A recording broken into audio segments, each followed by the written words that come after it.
믿음입니다. 우리는 의외로 야고보서는 행위라고 생각을 하지만 살아있는 믿음, 산 믿음을 우리가 어떤 믿음이라고 할 수 있는가? 오늘도 마찬가지예요. 그 믿음을 실천하는 꾸준한 믿음을 우리에게 말씀하고 있습니다. 이 꾸준한 믿음을 우리는 경건생활이라고도 하고 경건하는 행실이라고 얘기할 수가 있습니다. 믿음이 있는 자들에게는 그 마음이 가득한 것에 입으로 나오기 때문에 특별히 말에 있어서 믿음의 사람들은 틀리게 되어 있습니다. 그래서 말에 대한 부분들, 우리 말에 대한 부분들은 여러 가지가 있지만 창세기 1장부터 말이 나오죠. 1장 3절에 뭐라고 말씀하셨을까요? 같이 읽어볼까요? 시작. 하나님이 이르시되 빛이 있으라 하심에 빛이 있었고, 요한복음 1장에서는 이것을 태초에 말씀이 계시니라, 이 말씀이 천지를 창조하셨다라고 했는데 하나님이 말씀하시니 뭐라고요? 빛이 있으라 했더니 빛이 있었다라고 말씀합니다. 그러므로 우리가 이 말이라고 하는 능력이 얼마나 큰 위력이 있는가는 하나님이 창세기부터 우리에게 말씀해 주셨습니다. 말씀으로 천지를 창조하시고 지금도 그 말씀에 위력이 있다는 사실들을 우리에게 보여주고 있습니다. 사람들의 말은 또 어떤 위력이 있습니까? 여러분, 사람들이 말 하나에 온전하면 어떤 사람입니까? 그 사람이 우리의 지도자가 됩니다. 말이 온전하다라고 하는 것은 누구도 책잡을 수 없는 말을 한다는 것은 그 사람이 온전함을 이야기하는데, 여러분, 그 사람들은 당연히 우리의 최고의 지도자가 될 거예요. 그래서 시편 34편 13절 말씀 좀 재미나게 사진을 해놨는데 우리 주일학교 포스터 중에 하나입니다. 같이 읽어볼까요? 시작. 내 혀를 악에서 금하며 내 입술을 거짓말에서 금할지어다. 혀를 악에서, 오늘 혀라는 말이 나오는데요. 이게 우리나라는 말 그러면 그냥 말하면 되잖아요. 주로 우리는 말 그러면 입술 얘기를 해요. 내 입술에, 이렇게 할 때 입술이 말을 의미하는데 성경에서는 혀가 말을 의미해요. 주로 텅이라고 하는 말이 이게 언어를 이야기합니다. 언어. 그래서 말이라고 하는 혀라는 말을 쓸 때는 어떨 때는 언어도 번역되고요, 어떨 때는 혀라고도 번역이 될 때가 있습니다. 그래서 모든 방언들, 그러니까 방언들이라는 말 들어봤죠? 언어들이라는 말을 쓸 때는 tongues라는 말을 씁니다. 그래서 혀들이라고 하는 표현들을 쓰는 것만큼 오늘 표현에서는 혀라고 하는 부분들을 많이 사용하는 것을 보게 됩니다.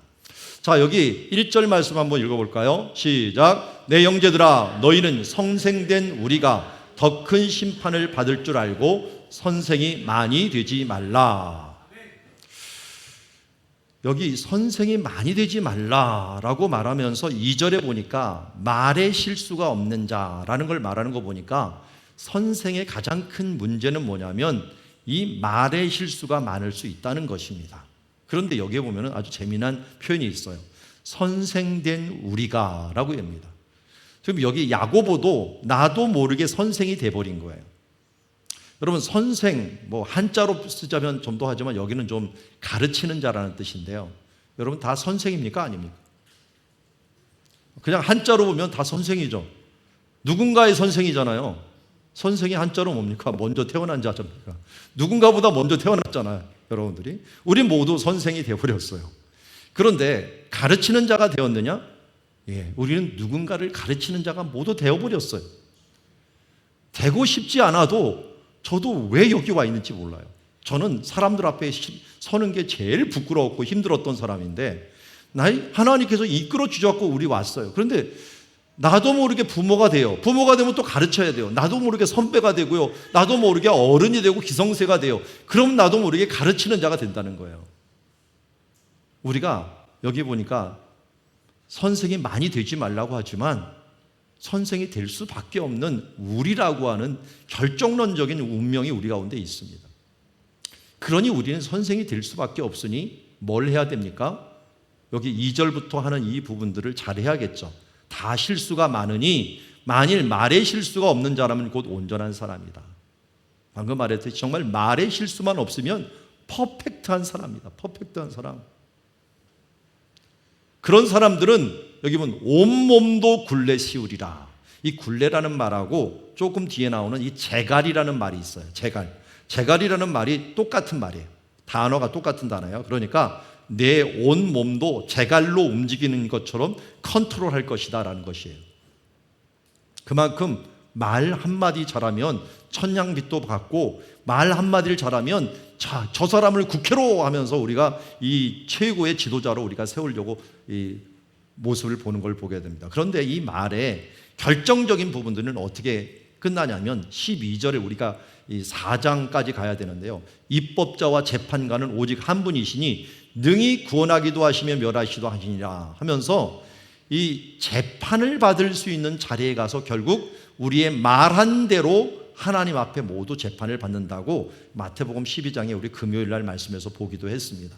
우리의 말한 모든 것들을 하나님의 보좌 앞에서 또한 심판을 받게 되기 때문에 우리의 말이 너무나도 중요하다는 걸 알 수 있습니다. 그래서 오늘 성경에서는 이 말, 특별히 혀라고 표현된 이 부분들을 세 가지로 우리에게 예를 들어 주었습니다. 첫 번째가 뭐예요? 말 입에 들어가는 재갈. 또한 두 번째는 4절에 보니까 배의 키. 그리고 5절에 보니까 불, 나무를 태우는 불이다 라고 얘기하고 있습니다. 여기 한번 사진을 한번 보시면 재갈이 있죠. 여러분들 말 재갈들은 다 보셨죠? 이 재갈이 무슨 역할을 하는지는 아시죠? 말이 평상시에는 재갈을 안 물리다가 이 재갈을 가지고 방향 조정을 하기 위해서 달릴 때는 반드시 재갈을 물립니다. 좀 불쌍할 정도로 재갈을 물려요. 이렇게 입에다 물려갖고 이쪽을 당기면 이쪽으로 가야 되고 이쪽을 당기면 이쪽으로 가게 훈련을 될 수 있도록 이 400km 가까이 되는 이 힘센 말을 사람이 움직이는 것은 이 재갈 하나로 움직인다는 거예요. 키는 우리 키 저거 조그만 키를 놓았지만 항공모함도 키 하나로 움직입니다. 그야말로 집채만 하고 정말 이 항공기가 비행기를 한 12대 이상을 가질 수가 있는데 어떤 나라의 힘보다도 더 강력한 군사력을 가진 이 항공모함이 키 하나로 한 사람이 움직여 나간다는 거예요. 때로는 제가 뭔가 큰 덤프 트럭이 가는데 참 감시소가 휴게소에 섰는데 거기서 조그마하고 왜소한 사람이 나올 때 깜짝 놀라요. 그 큰 덤프 트럭을 뭔가 덩치 큰 사람이 움직일 것 같은데 왜소한 사람이 딱 내와갖고 저렇게 마르고 왜소한 사람이 저렇게 저걸 움직일 수 있나 할 정도로 이 핸들 하나가 얼마나 큰 트럭을 움직일 수 있는가 하는 것들을 보는 것처럼 배도 마찬가지라는 것입니다. 자, 이 두 가지는 뭐냐? 컨트롤입니다. 조절 능력이에요. 혀 하나가 우리의 인생을 얼마나 많은 부분들 방향을 결정할 수 있는가 하는 부분이에요. 말 한마디 잘못해갖고 대통령 선거에서 다 떨어지는 사람들도 있고 말 한마디 잘해갖고 대통령 선거에 합격하는 사람들도 있습니다. 그만큼 이 말 한마디의 위력과 조절력이 대단하다는 걸 알 수가 있어요. 그런데 이 말의 이 조절 능력도 있지만 파괴력도 있습니다. 파괴력. 그게 불이라고 하는 걸로 표현이 됩니다. 불씨 하나가 얼마나 많은 것을 불태우는가. 정말 불은 아무것도 남기지 않아요. 그래서 수해도 정말 두 가지 조심해야 되죠. 수해하고 이 화재인데 어떻게 보면 화재가 더 심각해요. 수해는 뭐가 덮어버리기나 떠내려가고 없어지는 건 아니잖아요. 부셔지는 거지. 그런데 이 화재는 태워버리는 거예요. 없어져 버리는 거예요. 그래서 여기 보면은 화재, 이 혀에 대한 부분들을 6절에 보면 불이라고 표현을 해놓고서 불의 세계라 혀는 우리 주체적에서 온몸을 더럽히고 삶의 수레바퀴를 불태우고 그 사르는 것이 지옥불에서 나느니라. 이 불의 위력, 혀의 위력을 지금 제가 발휘할 수도 있습니다. 제가 말 한마디, 모욕적인 말 한마디 하면 우리 교회 다 해산이 돼버립니다. 그걸 믿으시나요? 믿음이 가죠. 말 한마디가 결국은 모든 공동체를 다 무너뜨릴 수도 있어요. 그만큼 이 잘못된 말을 얘기를 하고 있어요. 근데 왜 이렇게 혀를 갖다가 좀 부정적으로 얘기했을까요? 그것은 이 마음에 가득한 것이 입으로 나오기 때문에 그래요. 그런데 성경은 의인은 없나니 하나도 없다 그랬거든요. 그러니까 우리가 모두 죄인이다 보니까 우리가 그냥 가만 놔두면 우리의 이 말이 악한 것을 먼저 뱉게 돼 있어요. 그래서 애들 보세요. 애들 애들하고 어울릴 때 좋은 말 배워오는 애들이 있어요. 어디 가면은 좋은 말 배우는 게 아니라 이상하게 나쁜 말을 배워오고 그걸 또 재미있어 해요. 이게 바로 우리 마음에 악함이 있다는 것들을 어려서부터 알게 되는 것을 봅니다. 자, 그래서 우리 입술에는 이런 한 입에서 찬송과 저주가 나올 수 있다는 것입니다. 우리 사도 바울이 이야기했죠. 내가 마음으로는 하나님께 영광, 하나님의 의를 쫓으려고 하지만 내 육의 모든 것들이 나를 쫓아갔고 또 육의 욕심을 자꾸만 따르게 하는도다. 오라 나는 곤관자로다. 이 사망의 몸에서 누가 나를 건져내랴 하면서 우리의 악한 육의 습성과 하나님께 구원받았지만 이 구원받은 하나님의 의로서 끌어가려고 하는 성령의 탄식과 육의 욕심이 항상 우리 가운데 팽팽하게 싸우고 있는 것을 보게 됩니다. 다만 로마서 8장 1절 말씀에 말씀하는 것처럼 성령의 생명의 법이 죄와 사망의 법을 이겼기에 오늘도 우리는 우리 안에 계신 성령님이 결국은 승리할 것이라는 걸 믿고 그 믿음으로 지금은 내가 찬송과 저주가 나올 수 있지만 궁극적으로는 주님을 찬송할 자라는 것을 믿습니다. 다만 우리의 이 사는 동안은 이미 하나님께서 그 일을 이루어 주셨지만 아직이라고 하는 순간을 살고 있기 때문에 이 아직이라는 순간 동안 우리는 계속적으로 성화하면서 우리가 나도 모르게 저주가 나오거나 나도 모르게 정말 쓴물이 나오지 않도록 조심해야 된다는 것입니다. 저기 마라의 샘물에 대한 부분들을 제가 보았어요. 마라의 샘물은 마라라는 게 쓴물이죠. 쓴물. 왜 쓴물이 나오고 있었느냐? 바닷가가 옆에 있었기 때문에 그래요. 바닷물이 역류해 갖고 들어오면 쓴물이 되고 어떨 때는 여기 12절은 뭐라고 했어요? 짠물이라고 했죠. 쓴물, 짠물이 됩니다. 그런데 이게 왜 쓴물과 짠물이 일어납니까? 원래 나와야 되는 단물이 나와야 되는 샘물에서 그 물이 안 나오기 때문에 그래요. 그러다 보니까 역류가 일어나는 거예요. 삼투압에 의해서 이걸 밀어내야 되거든요. 밀어내야 되는데 우리에서 생수가 흘러나와야 되는데 생수가 안 흘러나오면 어떻게 됩니까? 세상의 것들이 먼저 들어오는 거예요. 그래서 우리가 성령의 생수를 잊기 위해서 지금 모세가 뭘 던져요? 나무를 던지죠. 이 나무는 십자가를 의미한다고 할 수 있습니다. 우리가 날마다 예수 그리스도의 십자가로 우리의 이 샘의 구멍을 쑤셔주지 않으면 그것이 언젠가는 우리의 정욕과 욕심에 막혀갖고 어느새 세상의 욕심이 우리의 쓴물이 우리의 인생을 쓰게 만들어 볼 수밖에 없다는 것을 기억하십시오. 우리는 원래 구원받은 하나님의 백성이지만 우리의 성령님의 그 생수의 강이 우리 가운데 흘러나올 수 있도록 십자가 앞에 매일 나가서 그 은혜로 구원받았다는 사실들을 우리가 놓치지 말고 하나님의 그 큰 사랑, 십자가에 나타난 하나님의 사랑을 놓치지 말고 그 은혜를 간구하고 그 은혜 안에서 살아가려고 우리가 날마다 겸손히 나가는 주의 자녀가 되어야 될 줄 믿습니다. 그러기 위해서는 의도적으로라도 찬양하고 의도적으로라도 주의 말씀을 증거하고 의도적으로라도 하나님의 말씀을 읽고 이렇게 의지적으로 나갈 때 우리의 육신을 이기려고 하는 모습이 있습니다. 육신을 가만히 놔두면 육신은 악한 대로 빠질 수밖에 없는 육의 성격이 있는데 영으로서 이것을 이겨나갈 수 있도록 항상 힘써 노력하는 주의 자녀들이 되기를 주의 이름으로 축원합니다. 이제 두 번째로 이 말이라고 하는 위력이 있지만 이 말은 어디서 오느냐? 결국은 지혜에서 옵니다. 사람이 지혜에서 어떤 마음을 가졌느냐, 어떤 지혜를 가졌느냐에서 지혜롭게 말하기도 하고 이게 어리석게 말하기도 합니다. 지혜에는 두 가지의 지혜가 있지만 일단 먼저 지혜가 얼마나 중요한가 13절에 이야기합니다. 13절 말씀 같이 읽어보겠습니다. 시작. 너희 중에 지혜와 총명이 있는 자가 누구냐? 그는 선행으로 말미암아 지혜의 온유함으로 그 행함을 보일지니라. 아멘. 좀 말이 좀 어려운데요. 지혜와 총명은 그냥 하나로 묶읍시다. 지혜.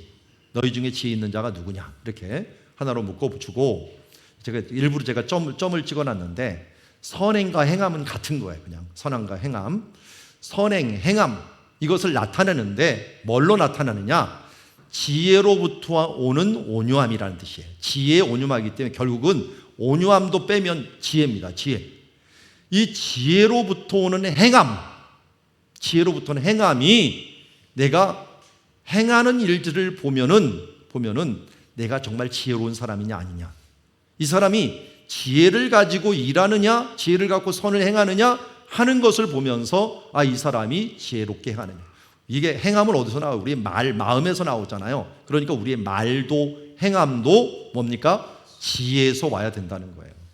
지혜에서 올 때 바른 말과 행동을 가질 수 있다는 거죠. 제가 안식년을 맞으면서 데살로니가에 갔는데, 데살로니가 이제 시내 숙소를 하나 얻어서 에어비앤비에서 얻어갖고 한 10일 동안 머물고 있었습니다. 그런데 거기 집에서 밖에 딱 나오면 이 교회가 있었어요. 이 교회가 워낙 커갖고 이 시내 한복판에 있어갖고 대체 저게 무슨 교회지 하면서, 원래 이제 제가 성경에 나오는 유적지 아닌 거는 잘 안 가보는데 워낙 궁금해갖고 한번 들어가 봤어요. 교회가 워낙 크니까. 그리스 정교회였는데 거기에 들어가자마자 이 그림이 있더라고요. 그림이 있는데, 여러분, 그림이 있는데 여자 3명이 있고 위에 큰 여자 1명이 있죠. 그런데 이 그림을 잘 보니까 이 밑에 가운데 여자가 믿음이라고 하는 여자고요. 믿음. 그리고 이 왼쪽의 여자가 소망, 오른쪽에 사랑이더라고요. 믿음, 소망, 사랑이 있는데 위에 큰 여자는 누군가 봤더니 소피아라고 적혀 있더라고요. 소피아가 누구죠? 뭐죠? 뜻이? 지혜입니다. 지혜. 그러니까 믿음, 소망, 사랑으로 행해야 되지만 뒤에 소피아 큰 여자가, 이 지혜라고 하는 여자가 믿음, 소망과 사랑을 잘 행할 수 있도록 돕고 있다라고 하는 부분들을 보면서 나중에 이 교회 이름을 보니까 소피아 교회더라고요. 소피아 교회. 그래서 제 사모 이름이 닉네임을 소피아로 해달라고 해서 한동안 이때까지는 소피아라고 불렀습니다. 그래서 이 소피아 교회, 이 지혜로운 사람, 지혜로운 여인을 이야기할 때 소피아라고 얘기를 합니다. 여기도 마찬가지예요. 우리의 말과 그리고 행동, 이 모든 것들이 어디서 나와야 되느냐? 지혜에서 나와야 된다. 이건 뭐 말할 필요도 없습니다. 정말 지혜롭게 행해야 되죠. 지혜롭게 말을 해야 돼요. 그런데 오늘 성경에 오면 이 지혜도 2개의 지혜가 있다는 것을 분명히 얘기합니다. 14절부터 16절에 보니까 땅의 지혜를 얘기합니다. 마음속에 독한 시기와 다툼이 있으면 또 진리로 거슬러 거짓말을 말하는 것들이 있는데, 이런 것도 지혜라고는 할 수 있는데 이거는 어디에서 내려온 지혜냐 보니까 일단 위로부터 내려온 게 아니라는 거예요. 땅 위의 것이요, 정욕의 것이요, 귀신의 것이요 하면서 땅 위의 지혜라고 얘기합니다. 그러니까 쉽게 말해서 세상의 지혜입니다. 세상의 지혜의 특징은 시기와 다툼을 일으켜요. 진리를 거슬러서 거짓말을 하고 자랑을 하는 특징을 가지고 있습니다. 이런 일들의 지혜를 가지는, 이건 지혜라고 해야 되나요? 이게 권모술수죠, 거의. 권모술수도 우리는 세상의 지혜라고 할 수가 있죠.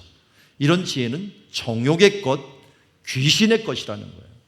여러분, 귀신도 그래서 굉장히 지혜롭습니다. 우리보다 훨씬 더 똑똑해요. 그래서 요한계시록에서는 사탄을 무슨 모습으로 기록하냐면 7머리로 기록합니다. 머리가 하나라는 것은 지혜가 있다는 걸 의미하는데, 이게 7머리라고 하는 건 사람보다 7배나 지혜롭다는 거예요. 이 세상의 지혜, 그런데 이 세상의 정욕의 지혜인데, 이 지혜는 어떤 것을 추구해요? 시기와 다툼이 있다는 겁니다.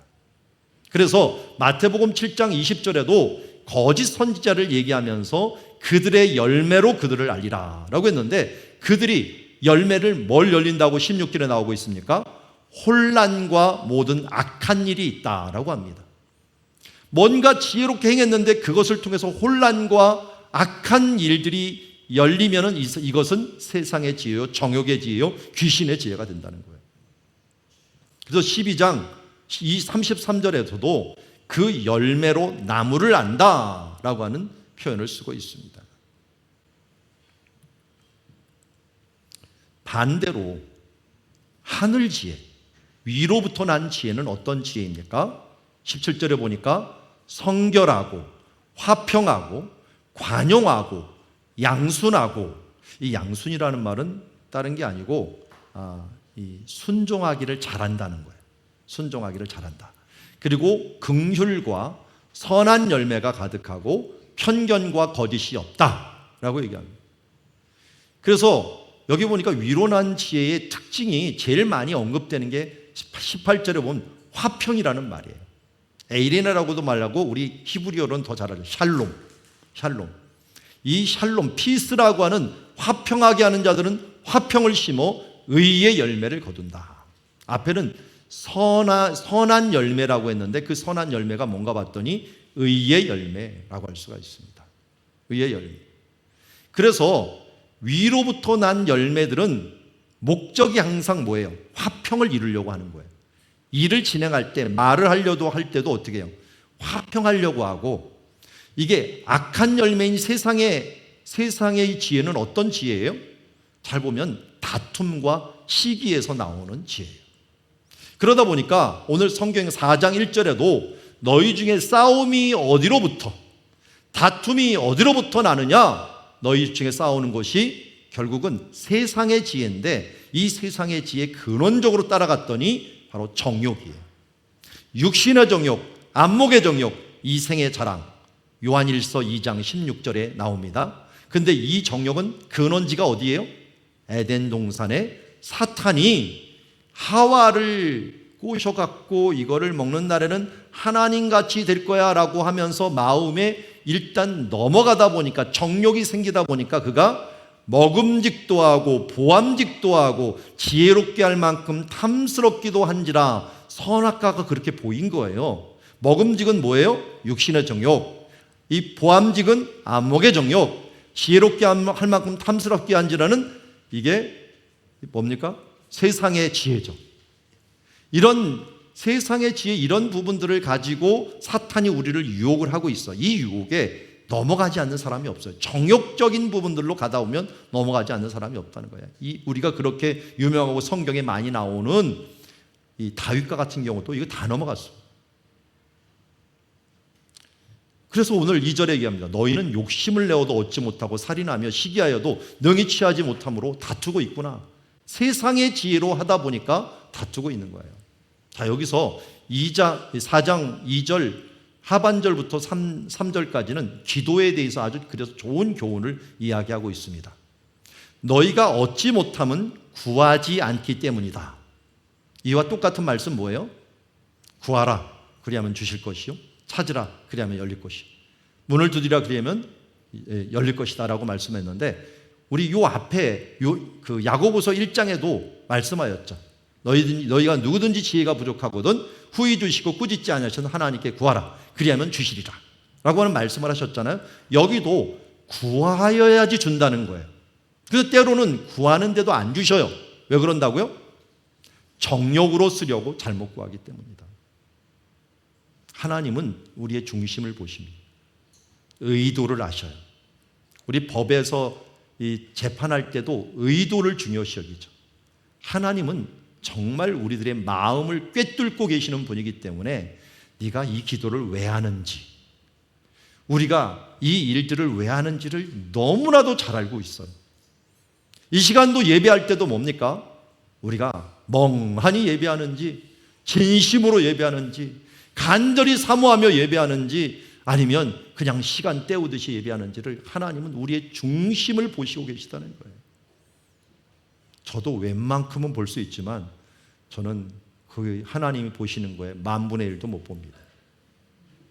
하나님은 우리들의 중심을 너무나도 꿰뚫고 보기 때문에 우리의 기도의 의도가 제대로 돼야 돼요.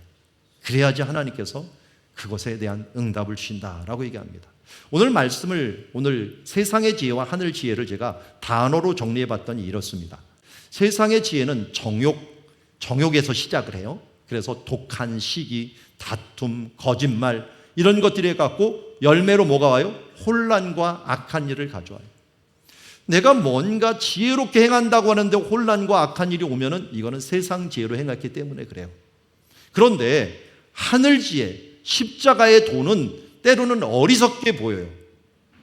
그것은 뭘로 시작을 하냐면 성결함과 화평으로 시작해요. 거룩함과 화평으로 시작해갖고 관용하고 양순하고 긍휼해주고 선한 열매를 맺으려고 하고 공정하고 정직하게 하려고 하는데 그 뒤에 뭐가 열려요? 의의 열매가 열리게 됩니다. 그래서 열매를 보고 알리라라고 합니다. 열매를 보고 그 나무도 하고 그 사람을 알듯이 우리도 우리들의 교회가, 우리들의 부모들이 어떤 열매를 우리 자녀들에게 맺혀주는가 하는 부분을 통해서 내가 하나님 앞에 바른 신앙생활을 하고 있는가를 알 수가 있는 것이죠. 우리 사랑누리교회가 건강한 것은 사실은 사람들이 밖에 나가서 사는 모습을 보면 알 수가 있어요. 여기 잠시 예배 드릴 때 열심히 있고 말씀에 우리가 열심히 있는 것으로 끝나서는 안 됩니다. 우리는 의의 열매를 맺는 삶을 살아가야 될 줄 믿습니다. 이제 세 번째로 이 경건한 행실에 있어서 이 지혜, 하늘 지혜는 결국 위로부터 온다 그랬죠. 그런데 이 위로부터 어떤 요인이 이 지혜를 만들어냅니까? 당연히 성령님이 만들어냅니다. 성령님이 우리에게 찾아오셔서 우리에게 지혜를 주시지 않으면 우리는 지혜를 가질 수가 없습니다. 그래서 성령과 함께 사귀는 삶을 살아야 돼요. 하나님과 함께 끊임없이 사귀는 삶을 살아갈 때 하나님의 지혜가 임하는데, 우리가 세상과 벗된 삶을 살다 보면은 세상의 지혜가 들어오는 거예요. 오늘 4절에 보니까 간음한 여인들아, 이거 간음이라는 말을 함부로 쓰면 안 되는데 성경에서는 여기에서 드디어 간음이라는 말을 씁니다. 어떤 사람이 간음한 사람이에요? 세상과 벗된 사람. 세상과 벗된 사람은 어떤 사람이에요? 하나님과 원수가 됨을 알지 못하느냐.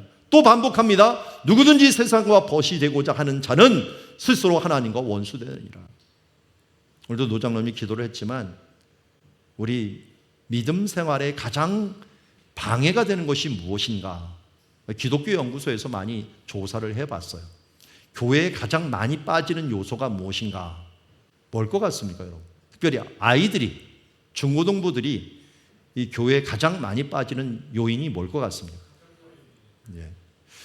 뭐 시험 때, 또 뭐 이 학원 때문에 이런 거라고 생각했는데 의외로 압도적으로 많은 게 가족 여행이었어요.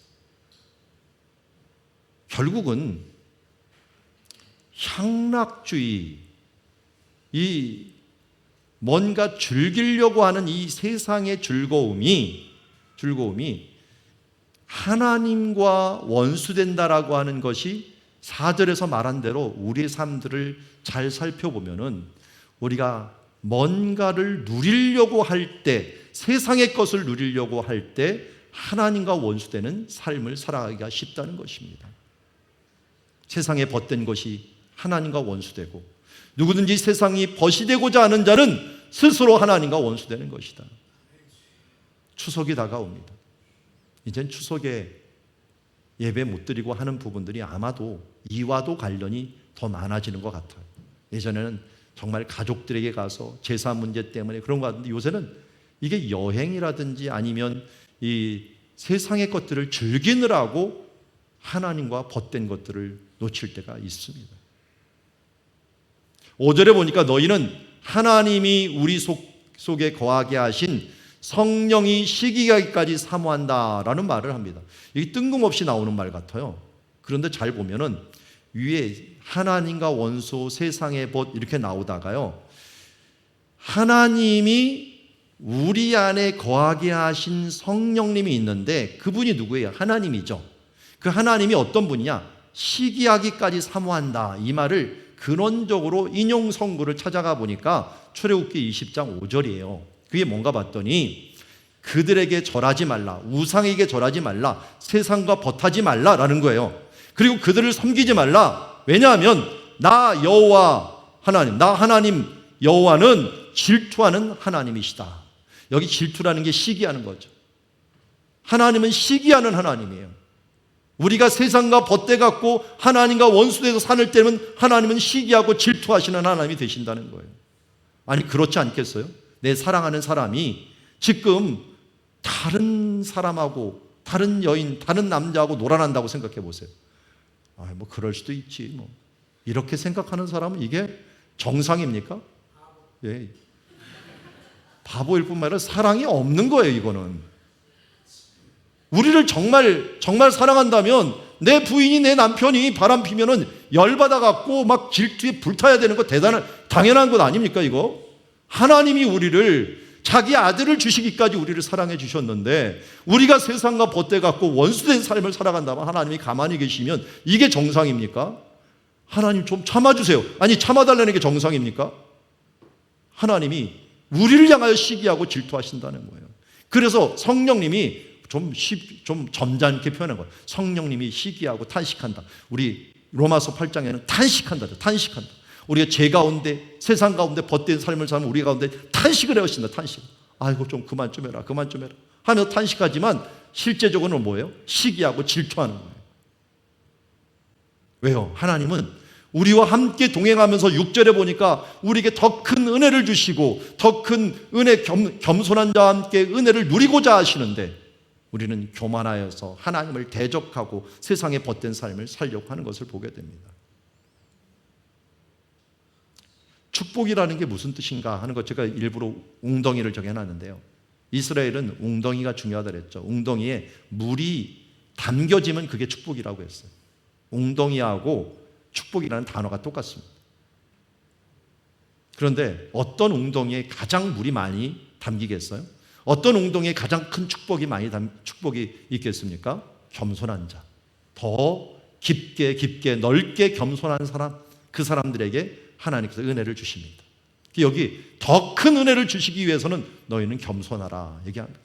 뒤에서도 나오죠. 계속 많이 낮추는 것이 10절에도 나옵니다. 주 앞에서 자신을 낮추라.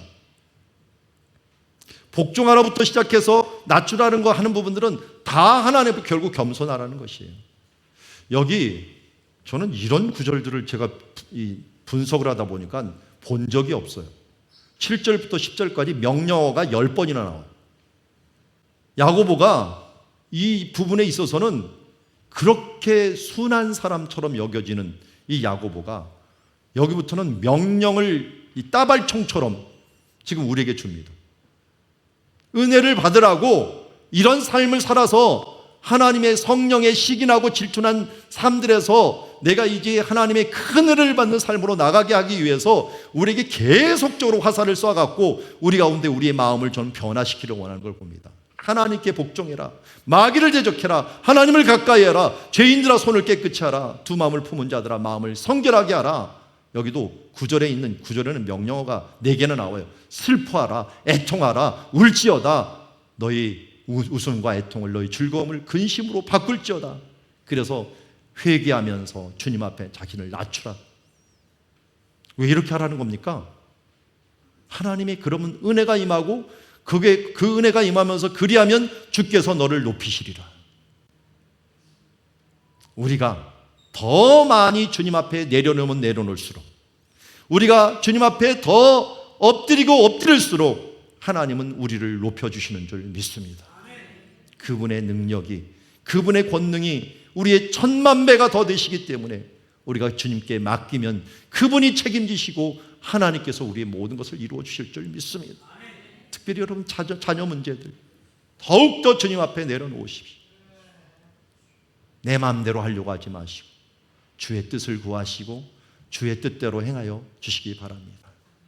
깨끗한 마음으로 슬퍼하며 애통하며 울며 하나님 앞에 근심하는 마음으로 기도하며 나가기를 원합니다.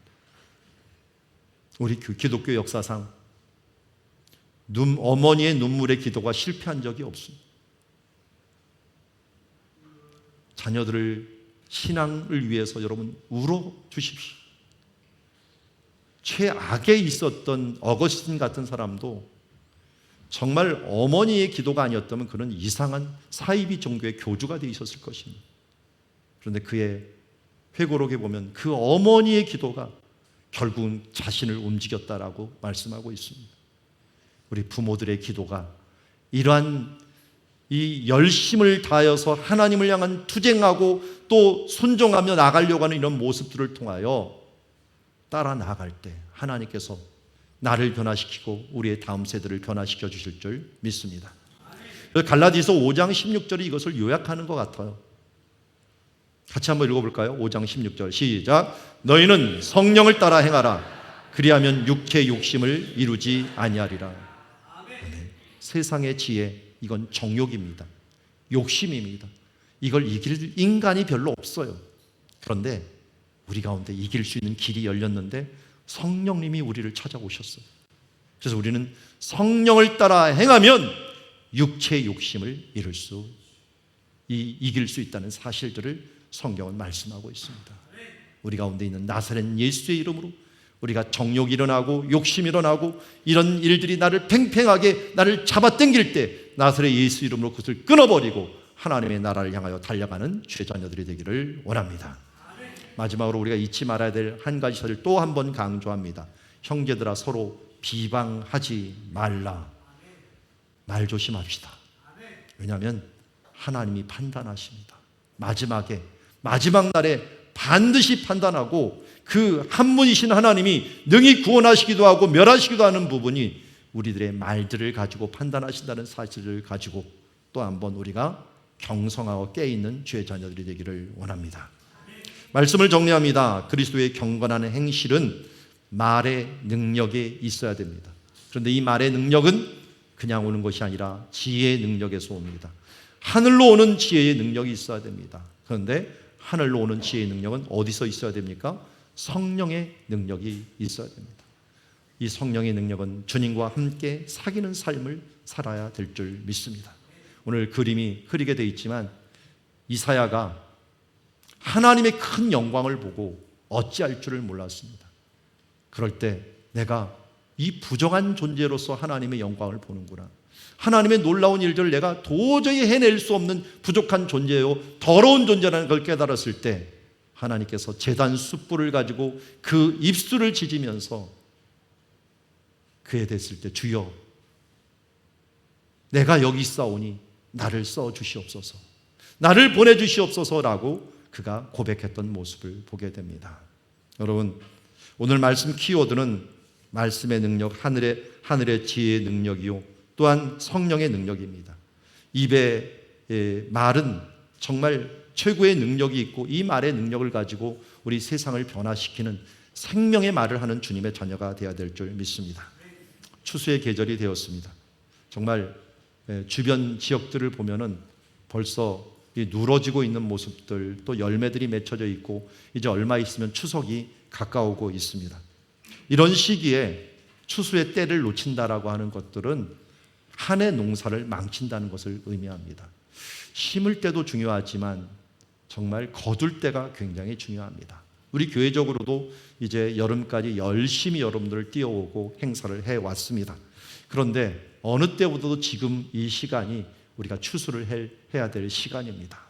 이제 시기에 맞춰서 우리가 때에 맞춰서 오늘도 익어 있는 곡식들이 있는가 하는 부분들을 보고 오늘 제가 광고할 때 광고했듯이 전도지를 가져가서 한 달에 한 번씩 여러분들 자기 아파트에 사시는 분은 자기 라인들을 붙여주시고 또 그들을 위해서 기도하는 마음으로 행하셨다가 이웃 중에 열린 마음들을 만나게 되면 그들을 주의 길로 인도해 줄 수 있는 이런 놀라운 일들을 행해 주시기 바랍니다. 성경에서는 우리에게 말씀합니다. 뿌리는 자와 거두는 자가 기쁨을 함께 한다고 얘기하고 있습니다. 여러분, 거두지 못해도 실망하지 마십시오. 성경에서는 뿌리는 것과 거두는 것을 동일하게 취급해 주시겠다고 합니다. 그런데 뿌리지도 않고 거두지도 않은 사람들은 아무것도 거둘 수가 없고 아무 상급이 없습니다. 오늘 이 땅에 나를 이 땅에 두신 이유 중에 하나는 우리의 최초의 기업인 여호와의 기업인 이 다음 세대를 세우는 일들에 나를 세워두신 것이요, 둘째는 우리의 기업을 확장시키라는 것입니다. 우리 가족만 하지 말고 우리 가족 가운데 우리 친족들을 또한 믿음의 가족으로, 또 우리 이웃들을 믿음의 가족으로 변화시켜서 하나님의 이 놀라운 이 구원의 사역에 우리가 쓰임받는 주님의 자녀들이 되기를 원합니다. 우리 성찬식 할 때도 예수님께서도 마지막 선찬식 때도 말씀합니다. 이 성찬식을 하는 이유는 바로 내가 다시 올 때까지 나의 죽음의 의미를 이 세대에게 전하는 것이라고 말씀해 주셨습니다. 오늘도 그 사명을 감당하는 주의 자녀들 모두 되기를 원합니다. 오늘 495장 익은 곡식 거둘 자가 우리 주보에도 나와 있는 찬양인데요, 우리 함께 찬양하면서 주님, 제단 숯불을 내 입술에 대어서 나를 보내주시옵소서. 주님, 내가 그의 추수의 일꾼으로 사용되기를 원합니다. 여기 2절 중반절 보니까 보라, 주의 사랑하는 익은 곡식이라고 얘기합니다. 우리 주변에 누군가 하나님께서 익은 곡식, 특별히 하나님이 사랑하는 익은 곡식이 있습니다. 작정된 사람들이 있습니다. 그들에게 우리가 말을 전해주고 그들을 거둘 수 있는 귀한 열매를 거둘 수 있는 이번 가을이 될 수 있도록 기도하는 마음으로 찬양하며 나가기를 원합니다.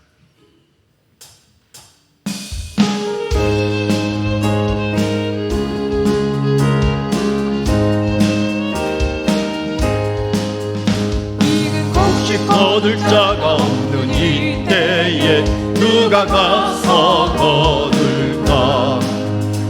내가 어찌 게으르게 앉아 있을까? 어서 가자 밭으로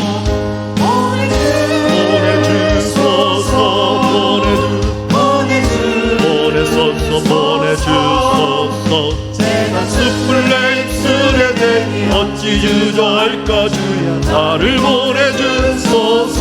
주가 두루 다니시며 일꾼 부르나 따르는 자 적도다.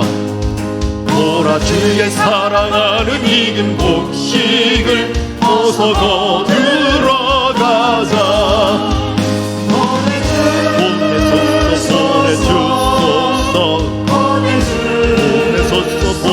보내주소서. 제가 숯불 내 입술에 대니 어찌 주저할까? 주여 나를 보내주소서. 주가 나를 부르시니 언제 어디나 기뻐 가서 일하리.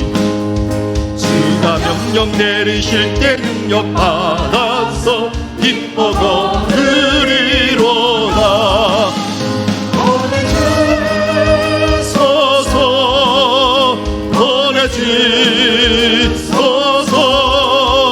세단 숯불 내 입술에 대니 어찌 주저할까? 주여 나를 보내주소서.